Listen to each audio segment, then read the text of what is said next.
This happened about 7 years ago, ironically on Halloween night. It was pretty late, close to midnight, so all the kids in the neighborhood had already gone home. Even our neighbors across the way had stopped playing their corny Halloween tape. You know, the ones with the creaking door sounds and witch cackling. It was just me and my cousin Q, sitting in the living room. Now, my other cousin, who was about 4 years old, had left her doll laying on the floor, face down. It was one of those baby alive dolls or something like that. The ones with the moving eyelids. Q had issues with that doll the moment it was bought. She hated it and said it was creepy. In fact, she often threw it down the basement stairs. I had no problems with it, and so it stayed on the floor so my little cousin could pick it up in the morning. It was very quiet for about half an hour, until I heard a loud, rasping, shuffling noise that seemed to be coming from outside. It sounded like an older man right outside our window. I turned to Q, who looked back at me. "Did you hear that?" "It's probably the neighbor's tape again," she said. She went back to typing on her computer. It was silent for another minute before we heard the rasping noise again, louder this time. It sounded like the man was trying to say something. I got up from the couch and peeked out the window. Absolutely no one out there, not even in the street. Our neighbor's house was dark. It was as still as any night in our quiet neighborhood. "There's no one out there," I said, looking back to Q. She didn't say anything. I was kind of getting freaked out. Another minute passed, and this time there was whispering, but loud whispering. I remember it sounded like a kid and a woman. Q finally looked up from her computer. "It's that doll," she said. Of course she thought it was. She was very superstitious. I gave her a skeptic look. Let me say this, I don't believe in the paranormal. I leant down and picked up the doll. It was fine. Her eyes were closed. I forgot to say that it had a voice box thing in it, but it didn't have any batteries. I put it back down. "No, it's not. Just leave it alone," I told her. It was silent again. I went back to my seat on the couch. The rasping started again, and I heard the man say something garbled, followed by wheezing. I jumped up from the couch. I was going to see if it was coming from the backyard. Just as I started walking, I noticed that the doll had moved a little. I picked it up again and turned it over. Its eyes were open, and it was heavier than before. I dropped it, and Q threw it down the basement again. I still have no idea what to think.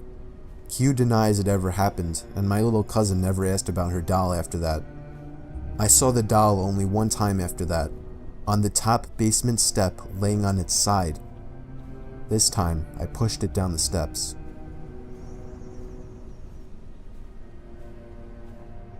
I was up late reading on a cold night. My bedroom is on the first floor, and I live alone in a relatively quiet and wooded area. For that reason, a lot of my windows didn't have any blinds, since it wasn't as if people driving by were able to look into my house. Plus, I like waking up to the sunlight shining in my bedroom. But this one night made me regret never getting blinds in the bedroom. After finally shutting my reading lamp to get some shut-eye, I had a good 2 minutes of silence before I heard the sound of something hitting the window. It sounded like a single tap from a person's fist. I was facing away from the window and didn't want to turn around. I was used to hearing things like tree branches brush up against the walls and windows, but I distinctly recognized this sound to be a fist hitting glass. The thought that somebody might be outside my window watching me frightened me. The fact that somebody would walk all the way onto my property to my bedroom window.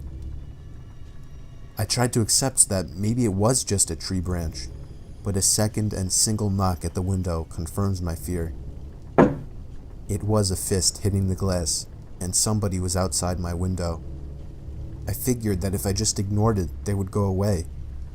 Maybe it was just some punk trying to mess with me. If they thought I was sleeping, they would get bored. Another knock at the window came, and I desperately tried to just stay still and show no reactions. But when the fourth knock came routinely, I decided enough was enough. I should confront this jerk like a real man. I turned to the window, and just barely caught a glimpse of a black shadow quickly moving under the window. For some reason, actually seeing something at the window killed any courage I had, and I ran to the kitchen phone and called the police. They said they would have an officer over in 10 minutes. When I hung up, I saw something in the corner of my eye. I turned my head and saw somebody standing outside my kitchen window, surely looking at me. Only for a second though, because as soon as I noticed, he took off. Somebody was watching me through all the windows. Then I received a disturbing phone call. It was my neighbor, who also happens to be my best friend. He happened to notice through his window that 3 people dressed in black walked onto my property earlier, one of them with a sharp, shiny object in his hand. This only made me panic even more. I ran upstairs where I knew I couldn't be watched and hid in the bathroom. I heard constant single knocks at the front door downstairs. No way it was the police. I just prayed they would get there in time, and thankfully, moments after the knocking stopped, I heard heavy banging at the front door, followed by someone screaming police. It turned out to be the cops, but whoever the 3 men were already gone into the woods. It might have been more than 3, I don't even know. All I know is they were never caught, and that I went out to get blinds the same week. My parents are divorced, and I was living with my dad. I'm an only child, so the only time I was around kids my own age was when I was out making friends with kids on the block. There was this one kid that lived on the corner of my block. His name was Tom. I met him while riding my bike. He strangely invited me over to shoot some hoops with him, so I did. He was a lot older than me. I was 12 and he was 16. I found out after hanging out with him a lot that he was an only child as well, and that he also lived with his dad. At first, I found him very relatable. I gave him my phone number and he would call to hang out. Sometimes he would come over and play video games. But then he started getting weird. He would call non-stop. If I didn't answer, he would begin to leave annoyed messages. He would call 5 or 6 times before coming over and ringing the bell. If my dad wasn't home, I usually didn't answer it. But when he was home, he would force me to hang out with Tom, even though I told him he was creepy.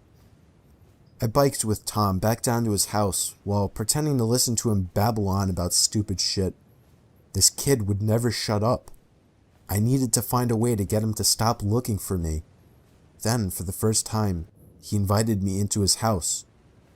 I really didn't want to go in, but it didn't seem I had a choice. The second I walked into the door, the foul, disgusting odor of his house filled my lungs. Clothes were tossed all over the floor, broken glass in one corner of the room, and what looked like coffee stains on the wall. It was the most disgusting place I'd ever seen. And then, a huge, shady-looking man walked out from another room. He looked at me with a very intimidating look. I felt myself backing up away from him, until Tom introduced him as his father. The man just gave me a big grunt and stomped off into another room. It was official, this kid was a fucking creep. I needed to get away from him for good. I decided I didn't even want to be in that house anymore and just made up some excuse to go.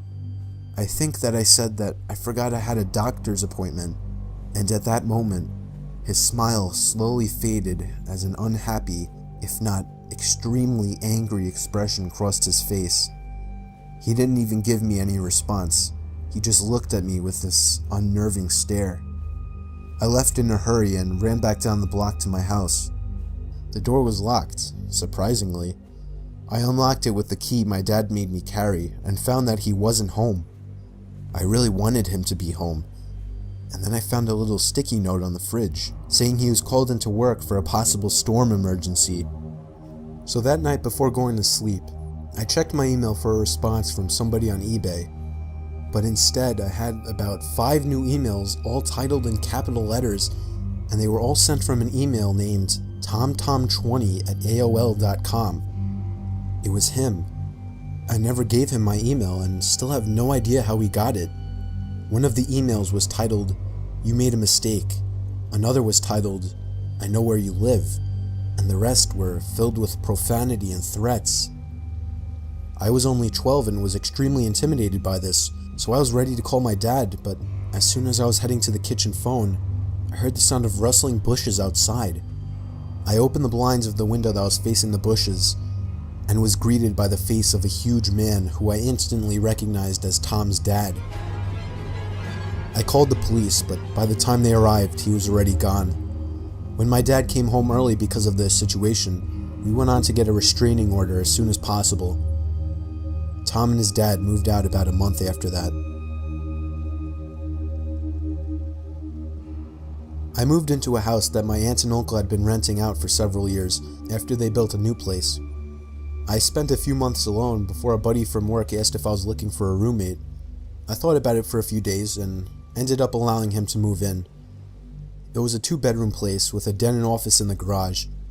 He decided he wanted his own space as the bedrooms were right next to each other, so he moved his stuff into the office in the garage. And I have to admit, it was a pretty cool setup he had. The only problem, he didn't have a bathroom or kitchen out there, so he would use the kitchen and toilet in the house. We worked different schedules, so I would often leave the house unlocked for him. One night, I went to my girlfriend's house for dinner. After I got back, I decided to grab a 6-pack of beer I had bought the previous night. When I opened the fridge, my beer was gone. I assumed it was my roommate and went into a blind rage. I stormed out into the garage and slammed his bedroom door open. He was sleeping and rolled over. I screamed at him, asking why he drank my beer without asking. He said he didn't touch my beer and rubbed the sleep out of his eyes. Having lived with him for a while, I was pretty good at judging when he was lying. I felt he was telling the truth. My heart sank as I came to the realization that somebody had stolen our beer from the fridge and whatever else. We went back into the house and made sure everything was in its place. The TV was there, all the furniture. It wasn't until I went into my bedroom and realized my $2,000 laptop was gone that we began to panic. My buddy called the cops and we searched high and low for the beer and laptop, thinking I might have misplaced them. We soon gave up and began to search the yard for whoever had done this. We didn't live alone in this house though. There was a room that had been built on several years after the house was built. My aunt's dying mother spent her last couple of years living there, as it was easy for my aunt and uncle to care for her during her sickness. When she died, they began to rent the room out to a strange woman, before eventually moving out themselves and renting the rest of the house out. The woman remained there until we moved in, and my aunt and uncle had their concerns with her. They believed she was a drug addict, which became evident to us during our stay there. She behaved erratically, and we would hear strange noises from her end of the house all hours of the night. Her brother moved in several months after we did, which was strange because her place was a 1-bedroom suite. We figured he just slept on the couch or something. He was even weirder than her though. He wouldn't acknowledge me when I pulled up into the driveway while he was sitting having a smoke.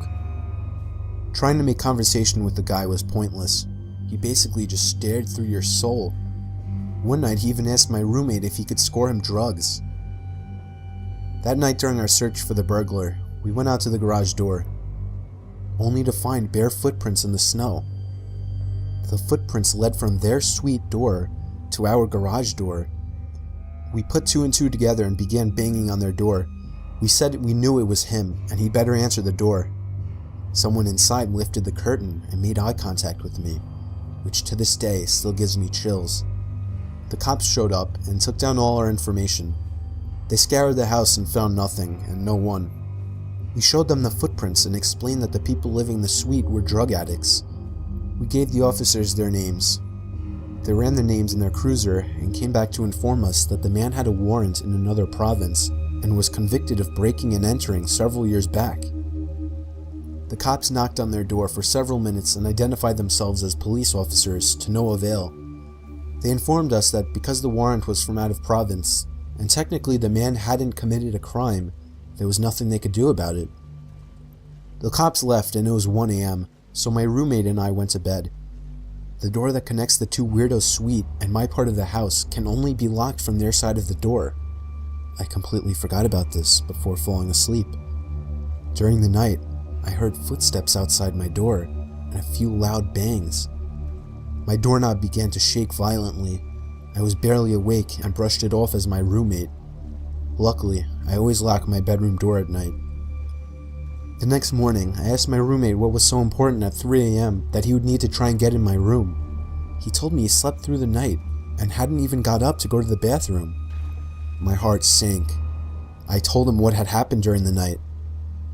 I have never been more glad that I locked my door at night, due to some silly childhood fear that I've held onto into adulthood.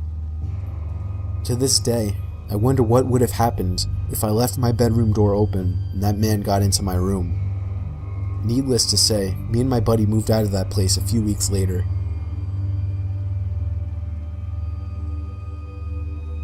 It happened on my friend's 21st birthday. We were throwing him a big party filled with alcohol. There were a lot of people I didn't know there. It was just chaotic in the house. There were probably 100 people. But even in all the chaos, I noticed one shady character that stood out. There was an older man sitting in the corner of the room, just kind of watching everybody drinking and dancing. I didn't think much about it at first, assuming it was someone's dad or uncle or something. But as the night died down, and more than half of the guests had already left, the man was still there by himself in the corner. At that point, I asked one of my friends who that guy was, and he said he had no idea. We decided to wait until most of the guests had left, figuring maybe he would too. And when the last of the guests were gone, we went back into the living room, and surely enough, he was gone. I felt relieved immediately, even though it wasn't even my house.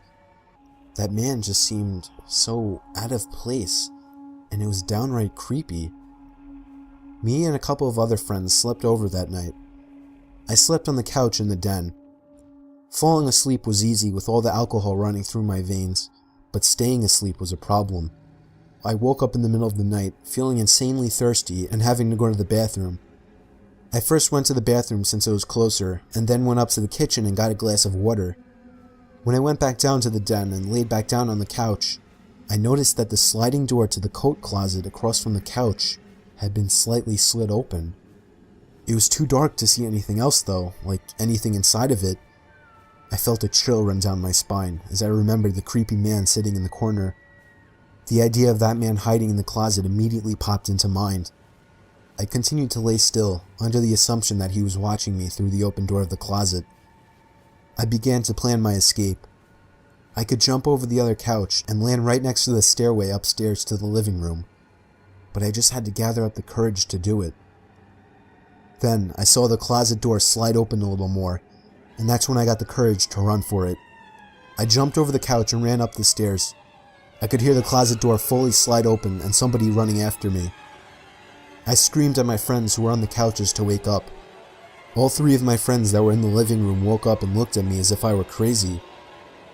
I knew that we now outnumbered him 4-1, so I looked at the stairs and waited, but he never came up.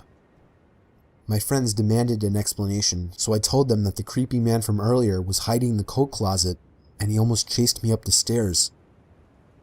Just then, we heard the back door from down in the den open up, and we all looked at each other. We called the cops, but the man was never found. He simply left through the back door. When I was going to college in North Carolina, I started working at a local TJ Maxx store for some extra cash. Since I was in class during the day, I usually worked the later shifts. One night I was walking to my car. I think it was about 11 or 11:30. As a safety protocol, all of the employees left together and the security guard would watch from the sidewalk to make sure we all got to our cars all right. I was approaching my car when I heard a car pull up behind me. I turned around and there was a woman with her teenage daughter in the passenger seat. She rolled the window down and started giving me a story about how they just came into town to visit family and that they're out of gas and have no money, and then asked if they could borrow a few dollars. I told them the truth, which was that I had no cash on me. I never carry cash. So she just looked at me and asked very hurriedly if I would get into the car with them, go to the gas station, and buy them about $10 worth of gas. I mean, obviously I said no, and she asked a few more times. It wasn't until I had said no that I noticed the daughter in the passenger seat had been staring at me the whole time, and she was licking her lips and wringing her fingers. At that point, I bolted back to the store where the security guard was, because they had pulled up behind my car, so I would have been stuck there. I told him what had happened. He started walking to their car, and they sped away.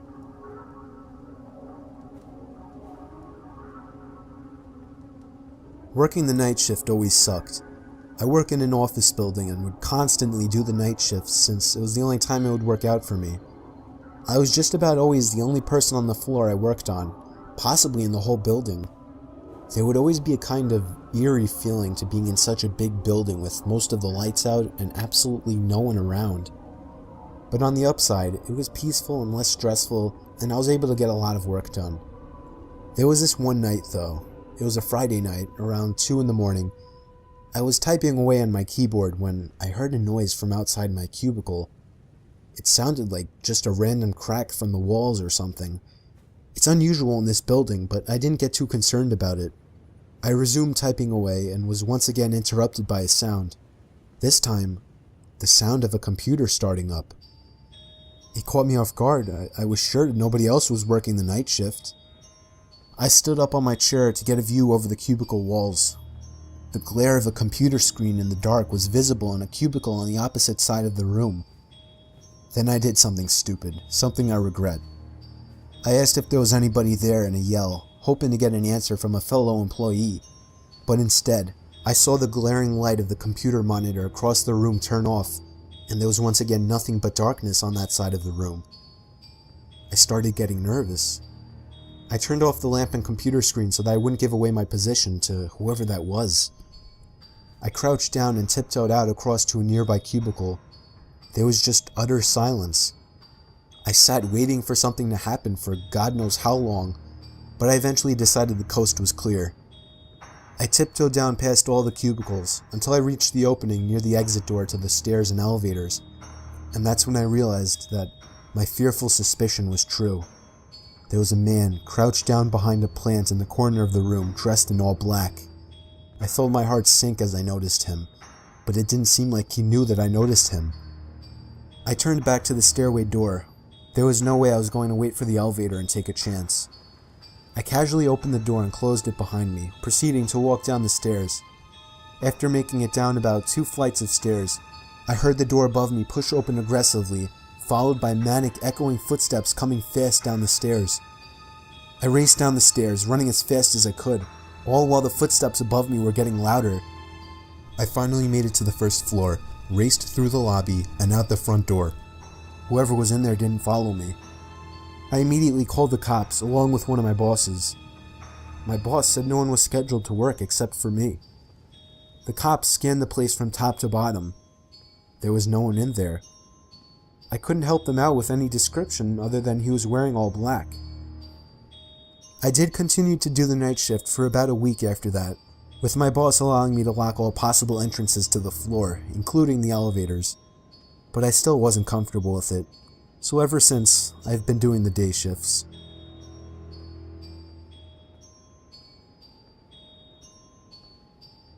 It was 4 a.m. on a Saturday night. I woke up to my stomach rumbling, and nothing is worse than trying to sleep on an empty stomach. So I got out of bed and made my way to the kitchen to make a sandwich. But immediately I noticed that the cabinet was open. I'm always super obsessive over closing everything I open, so I couldn't believe that I had done that. I found it more odd than most people would. That's just how I am. Most people would shut the cabinet and forget about it, but I went as far as investigating around the house for any unwanted guests. There was nobody in any of the closets I checked, but when I went down to the den, the back door was wide open. I was certain now that someone had been in my house. I somehow had the balls to step outside and turn on the patio light, and there was somebody sitting in one of the patio chairs. He looked at me with a blank expression and got up slowly. He looked filthy, almost homeless. His hair was down to his shoulders. He started walking closer to me. I couldn't tell what his intentions were, and I kinda just stood there, almost taking him as harmless. But he suddenly lunged at me, and I barely had time to shut the door and lock it. We stared each other down for 10 seconds through the glass, until I finally realized I should be taking that time to call the cops. I ran to the kitchen to get the phone, and as I was dialing, I noticed when I got back that he was already gone. I still called the cops, but nothing was ever found of the man.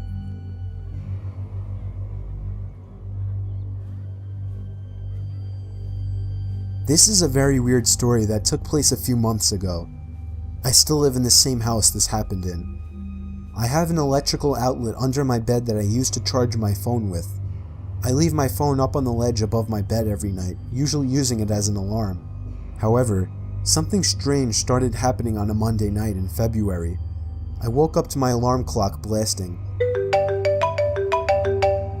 Only it was still dark out. I looked at my actual alarm clock sitting on my desk. It was 4 in the morning. I wasn't sure if I'd accidentally set a new alarm. The alarm was titled Down. I unset it and went back to sleep, not overthinking it. The next night, I woke up again to the sound of my phone's alarm clock blasting. I saw that the time was 3 in the morning and the alarm clock title was set to Beneath. No way had I set that alarm. I would remember something like that. I figured my brother was playing a joke on me somehow. The next morning, I told my dad to tell him to stop messing with my alarm clock, that it's interrupting my actual sleep on school nights. But he swore on his life that he had never touched it, and I kinda believed him. That night, I put a password on my phone and wrote it on a sticky note just for safekeeping. I hid the sticky note on the wall behind my bed and made sure no extra alarms were set. The only one was set for 8 a.m. I fell asleep, but once again, I woke up to the blasting alarm clock in total darkness. 2 a.m. The alarm was titled The. I was a little freaked out now. Something was really wrong with my phone. I was sure someone was hacking into it. The next day I left it off for the whole day in hopes that whoever was messing with it would forget about it. And that night I used my actual alarm clock on my desk as an alarm instead. I set it to 8 a.m. and went to sleep. But when I woke up, there was once again no sunlight. My alarm clock was off, so I couldn't see the time. It was my phone. It had been moved to the ledge. But the alarm clock sound wasn't the usual marimba. It was some kind of distorted screaming sound.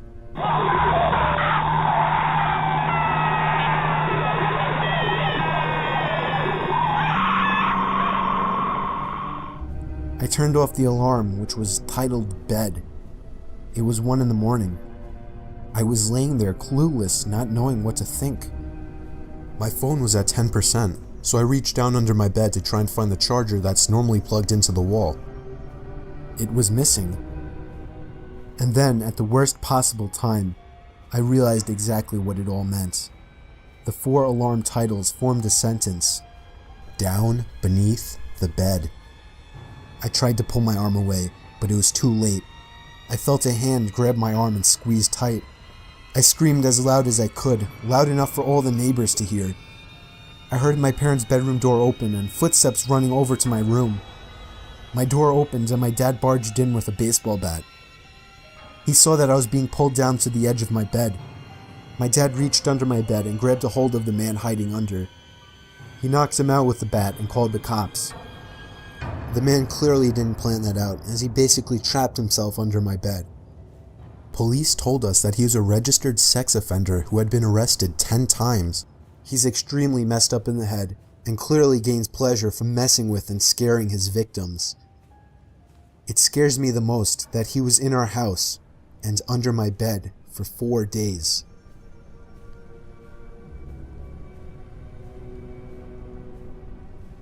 The most horrifying experience that ever happened to me didn't even directly happen to me. I have a friend that I'll call Ty. We would hang out or at least text every day, but there was this one day that he didn't respond to any of my texts or calls. I went over to his house, which was a block away, to see if he was alright. I knocked and rang, but he didn't answer, which was weird because his car was there. I got the feeling he wanted to be left alone. But late that night, I got a FaceTime request from an unknown number. I cautiously answered it with the camera aimed away from my face. A face popped up on the screen, and it was Ty. I felt so relieved and showed my face. When I got a little better look at his face, I noticed he looked different. Like, a lot more tired and, I don't know, paranoid, I guess. And he was also in an unfamiliar room. I asked him where he was and why he wasn't answering, to which he responded that he was fine and he was at home. I asked him whose phone he was using, and he just took a long pause before answering. He just blankly stared at the camera until finally answering that he was using his uncle's phone.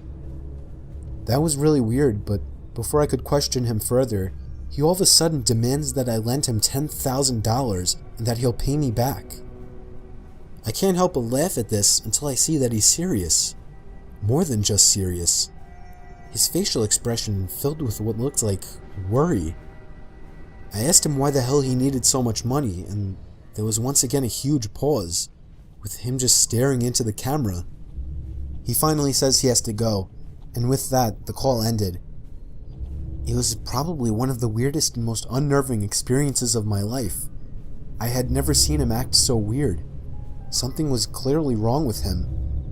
But it was late, and I figured I would just go over to his house tomorrow and talk with him. The next day, first thing in the morning, I went straight over to his house and rang the doorbell about 10 times. He didn't answer. I eventually gave it up as a lost cause. If he wanted to act sketchy, that was his problem. But late that night, around the same time, I received another FaceTime call from another unknown number. I answered it, and it was again Ty. But this time, he looked like shit. His hair was a mess. He had a cut on his forehead. He had bags under his eyes. I didn't understand what the hell was wrong with him. He wouldn't tell me anything. He just kept demanding $10,000 to be paid to some random address, to which I kept telling him no. And then he said something that still haunts me. He said in a shaky, nervous voice, "Come on, don't point a gun at my back." It hit me like a bullet as he said this, accompanied with an ever so slightly twitch of his left eye, to which I interpreted as a wink. But then the call ended abruptly, and I can only imagine what was going to happen to him. By some miracle, I remembered the address and sent the cops there right away.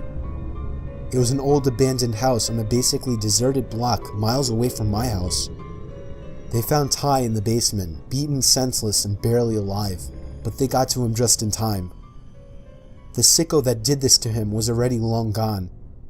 Ty doesn't like to talk about it, but the most he told me was that he was walking home before everything went black, and he woke up in a dark basement.